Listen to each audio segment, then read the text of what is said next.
I admire Skullgirls and did admire Lab Zero back in its heyday. Skullgirls is a great game. Not only is it beautiful looking, but has done a lot for the fighting game community, whether it was streamlining plug and play with controllers, or showing us how good rollback can be and being very vocal about it on top of that. And while I'm not a mobile gamer, it seems they were able to bridge that gap as well. To say Skullgirls is anything but impressive, I would just be lying to myself. But here's the problem, I'm not good at fighting games. This isn't saying I haven't tried. I've spent my fair share of time in training modes, and I know how to perform stick motions. I just get frazzled every time I'm in a real match, and I drop or can't perform my combos consistently. So you can understand my excitement when Lab Zero announced that they were making a single-player RPG using the same animation techniques from Skullgirls. After a successful Indiegogo campaign that saw them promising tons of content, including side characters like Shantae and Shovel Knight, Indivisible, their new flagship series, would release October 8th of 2019. And it definitely came out undercooked. Characters were missing moves, some characters were flat out missing from the game, including a lot of stretch goal promises, and of course it had its fair share of bugs, some not so bad, while others being game breaking. Originally, I had written up a 22-page script that essentially boiled down to complaints with character imbalance and to not release games before they are ready. Luckily for me, Lab Zero came out and said that they would be actively working on the game for the foreseeable future, and that they had been looking at complaints and were working on missing content. It was just a matter of time until it would be in the game. With this news, I decided to hold back on my review and wait. Mostly because I really wanted to love the game, and this was clearly not what the end vision was supposed to be. Unluckily for me, controversy would strike Lab Zero's twice, once for a very ill-timed and in bad taste joke, and the worst of the two being accusations of sexual harassment to the lead designer Mike Z. This would cause multiple key team members to leave the company, followed by the firing of the rest, leaving Lab Zero, while not technically shut down, pretty much gone. They would sell Skullgirls to Autumn Games, who are still working on it today, but 505 Games, Indivisible's publisher, announced halfway through 2020 that work on Indivisible had officially been shut down for good. Indivisible had received a handful of patches fixing bugs, game difficulty, and adding some new mechanics to their pre-existing characters. It also received 2 smaller DLCs before it shut down, those being Follow Me Roti and Rosmi's Challenges. The former was just a cosmetic in which the game's mascot would follow you around the map during platforming segments. The latter was designed platformed levels and combat encounters that were meant to test the player's skills. Now, after about a full year passing from Lab Zero's firings, I'm taking a second look at Indivisible, and hoping the handful of changes it did receive were enough for me to give a recommendation. We are going to break down this review into 4 parts. First, a very brief synopsis of the story so we can understand the flow of the game and how elements are slowly added to your playthrough. Gameplay changes significantly with the passing of events. Part 2, we will take a look at where the game is drawing inspiration from and how that will not only affect its story, but its art. If you wish to go through the game mostly spoiler-free, I recommend you skip these parts and head straight for Part 3 and 4. I won't show story bits in these sections, though we will be talking about combat and platforming mechanics, which does require me to show footage from boss fights and endgame locations. This is your final spoiler warning. Timestamps will be shown on the screen. The game opens with a random group of heroes fighting off some godly being, and after a close fight, it is implied that they beat the creature. 16 years pass, and we play as Ajna, who has been training with her father her whole life.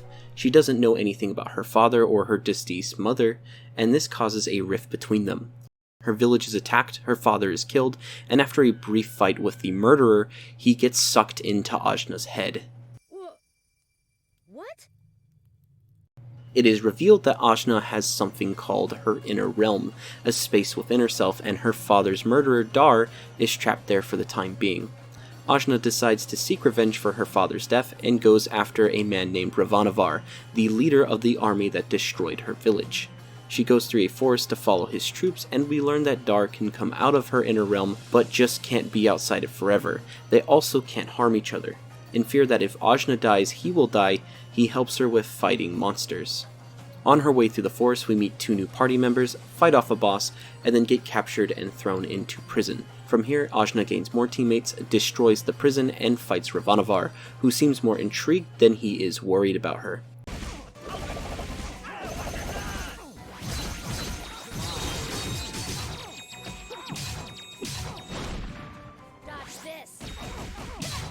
Ajna survives her fall from prison and decides to follow Ravanavar up a mountain called Mount Samaru.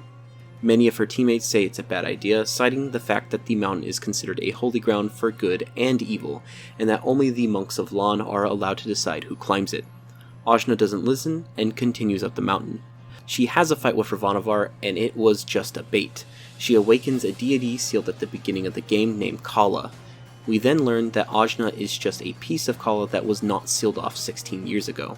Kala will end the world if not confronted and defeated, and this puts a time clock on Ajna and her team. After awakening from the fight, Ajna learns how to harness her power from being a piece of Kala, and this affects some of her combat moves and platforming abilities. This also amps up the damage numbers of the game, though honestly I don't think this really affects combat all that much. After escaping from a desert temple, we make our way to Port Marifa. Dar pledges to help Ajna to atone for the bad he has done under Ravanavar's army. Then Ajna meets with Ongwu, one of the original 4 heroes from the beginning of the game. Ongwu states Ajna needs to open several chakra gates throughout the world and go on a journey of self-discovery. She will then be strong enough to take on Kala afterwards. You find a pirate in a local bar, join her crew, and then the world officially opens up. I won't go into complete details about each area, but from here we visit 3 of the major regions. We solve a problem, open a chakra gate, but don't help the region in its entirety. One of our teammates will have something to say about this. An example is Tai Krung City, where we defeat a drug lord, but the city is left in a horrible state, filled with drug addicts and a crime boss still on the loose. Tarani will mention wanting to stay and help the people, because she is a healer, but Ajna pressures her to continue with the main party. After completing all the chakra gates, they teleport to Lan, and are told to wait for the monk's approval to climb Mount Sumeru. Ajna gets impatient and leaves for the mountain anyway. Seeing as she never went through her journey of self-discovery, Ajna quickly loses control of herself when facing Kala, and Dar sacrifices himself to calm her down. In a haze, Ajna learns to accept that she is part of Kala, and gains even more power than before. We return to each major region again, fix another major problem, and open some more hidden chakra gates. After completing all the regions, we are allowed to talk to all of our teammates and get an additional side quest per character. This is probably about 30% of the game's content, so it's worth mentioning. Completing all these side quests will also unlock a secret ending. We return to Mount Sumeru for the 3rd time, reach the top, face some inner demons, then have one last showdown with Kala. Kala was attempting to destroy the world in order to remake it. She has seen it as one of her failures, proven by all the suffering that the humans were enduring at different points throughout your playthrough. But Ajna instead fuses with Kala and reincarnates with her to show her that one must learn from her mistakes and to grow and see the beauty within them. While Indivisible has a good message, I think the story and main character suffer from its setup.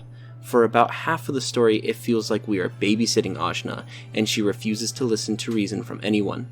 This feels doubly bad when a character seeking redemption ends up paying the price for Ajna's actions. On top of this, the way that the story is set up requires the player to backtrack through areas again, and on top of that, like I said earlier, the side quest event near the end of the game is another 30% of the game's content, which requires the player to go through these regions a 3rd time over. Its conclusion is satisfying, and the game even has a really good ending moment, when it's trying to pull on your heartstrings when you're saying goodbye to all your teammates. Those ideas of reincarnation and learning from previous mistakes are very prominent aspects of the Hindu religion. In fact, many in-game mechanics, enemies, and special moves are drawn from that same religion. Ajna's namesake is also the meaning for the 3rd inner eye. While our main 2 eyes see the physical world, the inner eye is able to attune with one's chakra, see the future, or even give someone the power to communicate with the world. The game takes advantage of this with the inner realm, an area where we keep our teammates and functions like color palettes and training sessions, all of which can be tapped into by Ajna at almost any moment of gameplay. Indivisible also draws inspiration from many underrepresented cultures. Leilani's weapon is called a leomanu, a shark-tooth club from Polynesian origins, which she receives from her Amakua, which is a family Hawaiian god. Canul is designed after Mayan architecture, while many of its inhabitants take pieces from Aztec culture, like how Hanach and Zibach are playing an old Mesoamerican ballgame. Or how Tzitzi is based off Tzitzimitl, an Aztec star demon. The game pulls inspiration from so many unique cultures, it's kind of hard to keep track. Kushi is probably based off of Ashulpan, a 13-year-old teenage girl from Mongolia who holds up the tradition of eagle hunting. The list goes on and on, so if you're interested, I'll keep some links down below from people who have documented the game better than I have. All these work together to make the game colorful and really gives us some memorable zones. Music is very distinct in each region. The Iron Kingdom leans heavily on organs, horns, and factory sounds, while Tai Krung City uses steel drums and general reggae sounds for a more relaxed vibe. The Iron Kingdom in particular really pops despite how grey it is, and I think it's because the rest of the game is so colorful. It portrays that bleak feeling of the industrial UK so well.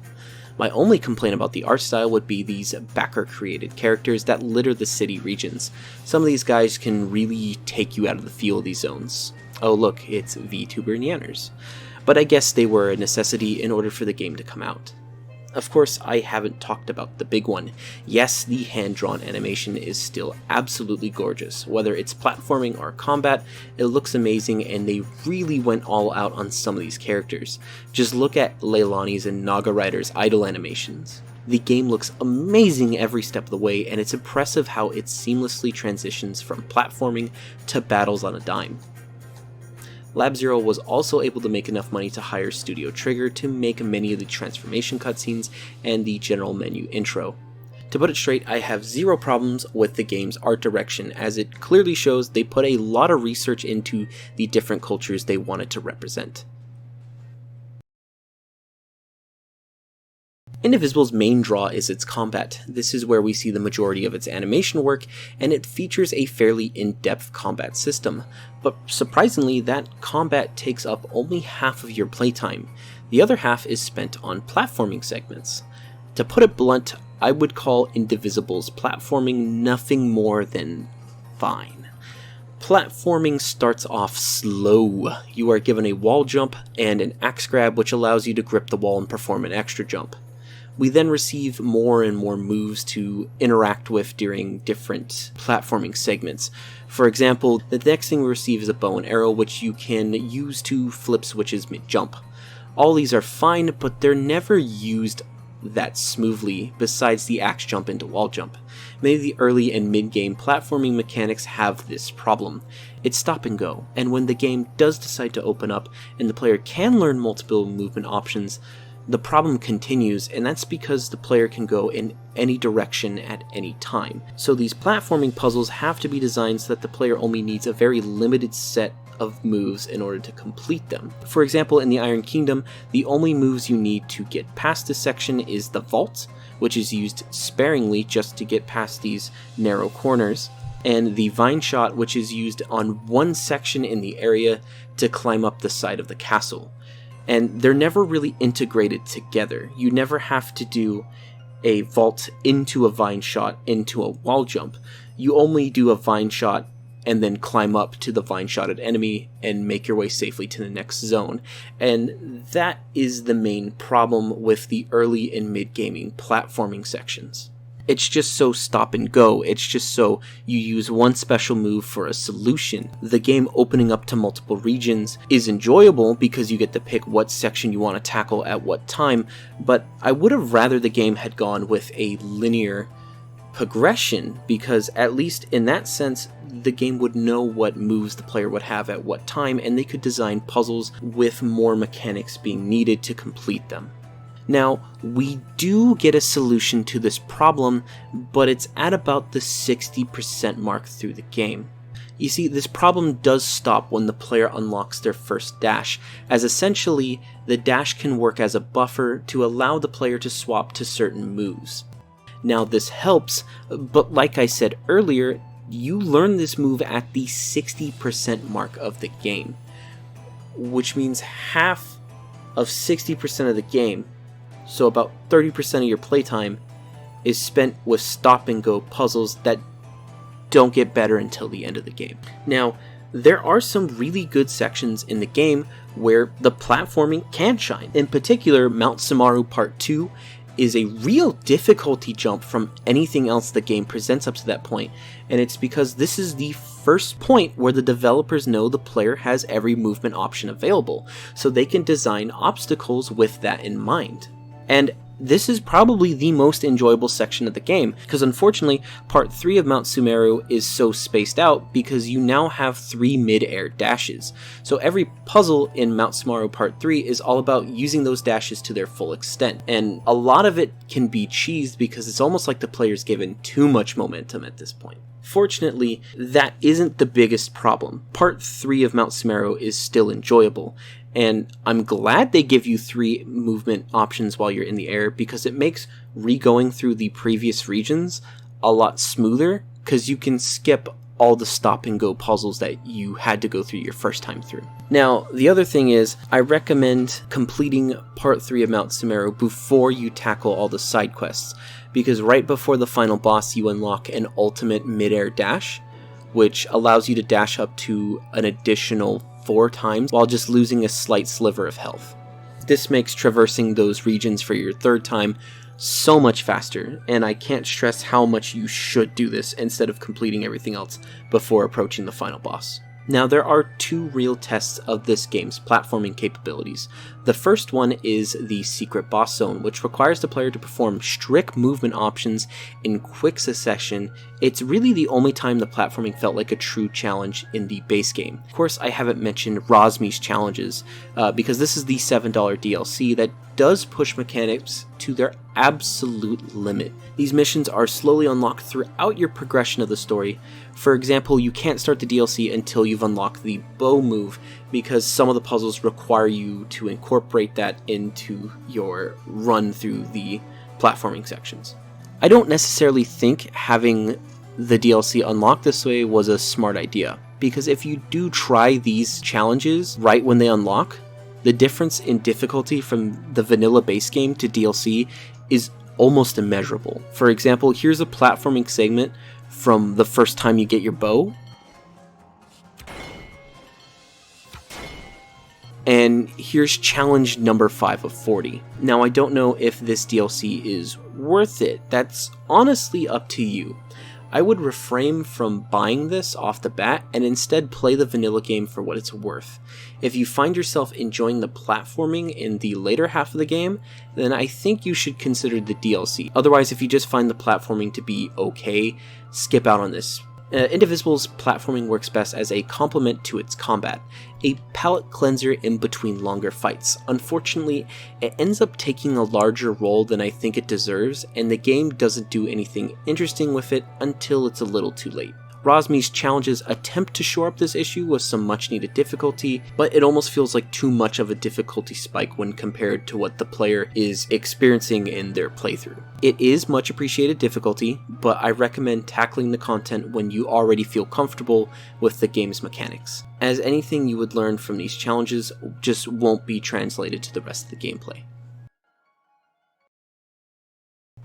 Besides Indivisible's art, I believe the biggest pull to the game is its unique combat system. It borrows heavily from Valkyria profile, in which characters can eat up actions to perform attacks or combo attacks in quick succession. Indivisible takes this idea and pushes it to the extreme with a very large cast of characters, all with multiple moves, a more extensive combo system, super meter, and a Paper Mario defense system. Combat works as follows. Your characters line up in one of 4 slots mapped to your keyboard or face buttons on a controller. By pressing their corresponding button and inputting a direction, the character performs an attack eating up one of their many actions located underneath them. While an attack is being performed, time stops. Enemies can't attack in response, and action points on your side of the field will no longer regenerate until the current combo has been completed. You can move each character one at a time or send all of them out at once. How you combo with these characters is up to you. Each character wants to fill up a different role in your team. For example, Zebe is an archer and his attacks are as follows. His down attack shoots multiple arrows low and knocks an enemy in the air. His neutral attack has him shoot 3 arrows. These all hit individually and can be used to keep enemies in the air. Lastly, his up attack has him leap in the air and fire multiple arrows. This attack has a wide spread and is thus easier to land on larger enemies. Zebe's job is to rack up hits on the hit counter or extend combos that want to be in the air. Zebe is a fairly standard character. His attacks aren't complicated and don't have a lot of extra properties or mechanics going on with them. Balsai is one of the 5 resource characters. This means she has an attack that is dedicated to acquiring a resource for another attack. Her neutral move is a steal. She walks up to the opponent and steals coins from them. The longer the current combo is, the more coins that she will steal from the target. This move deals 0 damage, but it gives her coins that she can then spend on her up attack to make these projectiles much stronger. The upgraded projectiles are designed to be used at the end of combos, since they not only will deal damage to your other teammates if nearby, but they will scatter enemies across the field, making them harder to combo after the attack. Where an attack goes during a combo is important, because the longer the combo, the more damage attacks will do. Here's an example from a combo finisher character when they perform their attack at the start of a combo.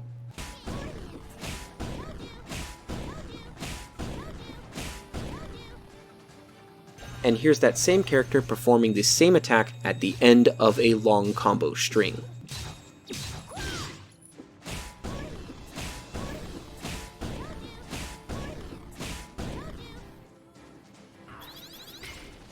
That's about 8,000 damage extra per attack, which should equal to about an additional action's worth of damage in this specific scenario. This combo system gives characters roles that they should be performing. Low damage multi-hitters should open combos, allowing slower single hit attackers a chance to cash in on that established combo. I also haven't talked about the giant bar on the top left of the screen. This is the Itty bar, which works like a super meter in a fighting game. Every character besides these two can interact with this bar in one form or another, the most obvious being super moves.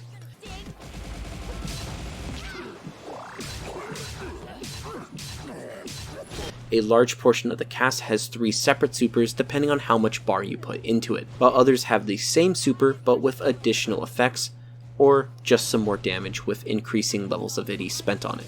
Balsai's level 3 super will draw from her coin system again, and Compon's only super will eat up all available Itty, making for arguably the strongest finishing move in the game.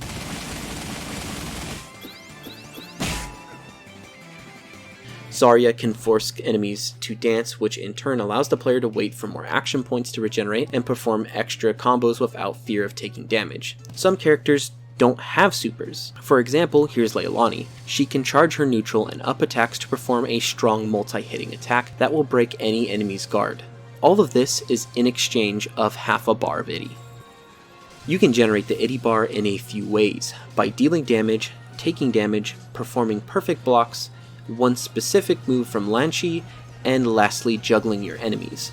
Juggling is by far the fastest way to generate Itty, though this often comes at the cost of lower damaging moves. When the player isn't attacking, the enemy is targeting random members of your party. They can attack you in a multitude of ways. Of course, there are just single attacks. They have multi-hitting moves, unblockable moves that have to be perfectly timed in order to mitigate the damage, area of effect moves that will hit multiple members of your party, and some enemies have a grab that functions in the same way as the unblockable attacks, but often deals more damage. These attacks are usually only attached to the larger enemies.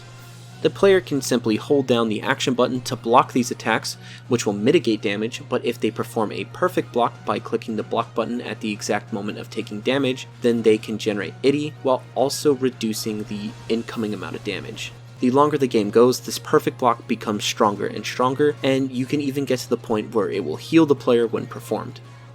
It's a good combat system. It rewards players for performing big combos and de-incentivizes throwing out random attacks, but it doesn't come without its fair share of issues. This combo system unfortunately promotes playing the game one way. That's of course racking up a huge hit count and then finishing the combo with a designated character. Specific characters start outperforming others really quickly. Even the fringe characters have infrequent situations where they can outperform the general top tiers. Zebe, the character mentioned earlier, sounds like he would be a solid fit on any team, and while he is most certainly not bad, he is completely outperformed by Tungar, who can be recruited about 10 minutes after you've recruited Zebe. This one move is AoE, it hits multiple times, and naturally juggles without requiring any setup from another teammate. The downside to Tungar is that he generates action points at a slower pace, and won't be able to combo as often as Zebe, but this is almost meaningless when he can consistently set up your team to finish fights in one combo. Strategies that don't directly follow this format unfortunately just get outperformed at every step of the game. For example, there's almost no reason to go for a pure juggling strat, no matter how cool it looks to perform. This is because a far simpler combo that requires less time-sensitive inputs will deal more damage simply because it follows the combo rules. I have now played through Indivisible 3 times, twice on a new playthrough and once on New Game Plus, and in every scenario it's almost always the safer bet to go with a generalized AoE comp like this one, as it mops up most encounters and still performs well against single large enemies. I have found many team combinations that outperform my general AoE one when it's up against a single target enemy. For example, here's this team comp which utilizes Hanach, a character with only one attack, but this attack is a rhythm-based attack that deals an insane amount of damage on a single target. But here's the problem: the moment an additional enemy is thrown into this battle, the bread and butter AoE team comp begins to outperform this one. Now you may be thinking optimization isn't everything. As long as a combo is fun, then you should just perform it. And that is a healthy line of thought, and you can go through the game doing this, but the game just doesn't agree with it. General enemies have a surprisingly large HP pool, and if you aren't performing optimized combos, it could take you multiple combos in order to finish an encounter. This does provide you with time to perfect those inputs, but it feels ridiculous that you have to perform this combo 4 times in order to kill a batch of frogs. And these fights can easily last around 5 minutes, something that sounds fine at first, but trust me, it isn't all that enjoyable after your 17th encounter in the same zone. The enemies just aren't a big enough threat to the player either way. The game almost never requires you to perfect block unless you're fighting one of the few mini-bosses and the secret boss, which are the only real fights that pose a threat to the player. The actual story boss fights are a real mixed bag. Some of these are well designed, while others feel very gimmicky from trying to mix in the platforming elements into the battle itself. Barring a handful of encounters, Indivisible can be seen as gimmicky or just plain easy. Once some of the weirder fights are figured out, they become an absolute cakewalk. For example, the sandworm boss can only hurt you during the platforming segment, and there is a super easy way to avoid damage. Just sprint to the other side of the arena. Several of the game's boss fights fall under this exact problem, and the few that don't are genuinely good. The mini-bosses tend to be challenging, and this is mostly because they are reskinned regular enemies that deal an intense amount of damage or have massive HP pools. This can lead to frustrating moments when these enemies can flat out one-shot your teammates. And I said this as though it was a bad thing, but these moments came in as a breath of fresh air, especially when I was down to my last party member. Like I just said, these moments are few and far between in the vanilla game. I can count these fights on one hand, and one of those fights is a hidden joke boss near the end of the game. Rosmi's challenges do offer specific and difficult fights for the player, but these act more as puzzles than just hard encounters. This is due to the fact that there are intended combos your limited teams are supposed to perform. Once you figure out these combos, the fights get easier. Not a cakewalk since enemies deal a lot of damage, but significantly easier than they appeared at first. The challenge from these fights is just testing out what combos the player is supposed to perform. Now, Indivisible's combat system is fun, but damage calculations feel flawed. If enemies were balanced so that they had lower health pools and dealt more damage towards the players, I feel like it could really open up more skill-based combos rather than spamming one input move after another. It's also an absolute shame that these characters in particular never received their supers, and this character never even came into the game despite being in the intro. Indivisible is a game I still have a hard time recommending. With the small handful of updates, things were changed for the better. Balsai got a visual indicator for her coins instead of the player guessing, Compon was allowed to stack multiple buster shells instead of bouncing between loading and punching, and New Game Plus had large number changes to add some difficulty to the game. But unfortunately, I think the game is still in a similar state to its release, despite the fact that the handful of updates we did receive were clearly learning from its mistakes. I can't just plainly recommend this game as much as I would love to. I still admire the art, and I still admire the work that was done from the majority of its developers. But putting my bias aside, I think if you are interested in fighting games or like what you have seen today, I would give it a light recommendation. Maybe watch some combo videos, and if you see any playstyle that fits your tastes, then try it out. Otherwise, for everyone else, I would wait for it to go on sale. The game retails for $40, so even a 50% sale will lower the game to $20, which I believe is a very reasonable price. And with that, I would like to thank you for watching the video. I hope you have a good day, and goodbye.